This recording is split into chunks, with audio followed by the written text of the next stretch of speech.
So, hello mga mi! So, meron nga akong i-share sa inyo na talagang gamit na gamit ko siya sa buhok ko. Kasi pagdating sa buhok mga mi, gusto ko talaga shiny and strong yung hair ko kasi yan talaga yung pinaka parang asset. So, yan talaga yung pinaka ano ko sa sa buhok, itong buhok ko. So, syempre sobrang kapal niyan, di ba? So, gusto ko kasi shining pa rin siya. So, ito nga yung i-share ko sa inyo na gamit ko mga mi. Ito yung R-Top, yan. R-Top siya mga mi. Ito yung na-discover ko din sa Black App mga mi.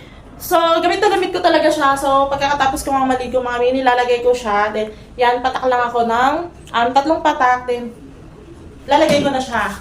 So, napakaganda nito mga mi kasi talagang nakakatulong siya sa hair ko na mag-shining and nag-strong talaga yung buhok ko mga mi. So, yan. Lalagay ko lang siya dyan. So, ang bangay na mga mi.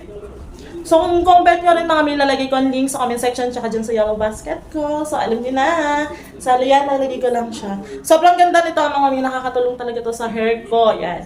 Nag-shiny talaga yung hair ko. Oh. Oh, diba? Oh, pa. Oh. Oh, diba? Ang ganda. So, yan talaga yung gamit ka sa hair ko, mga mi. Ang ganda, mga mi.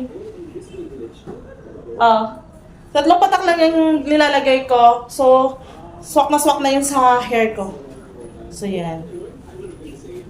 Oh, diba? Ang ganda. So, check my yellow basket.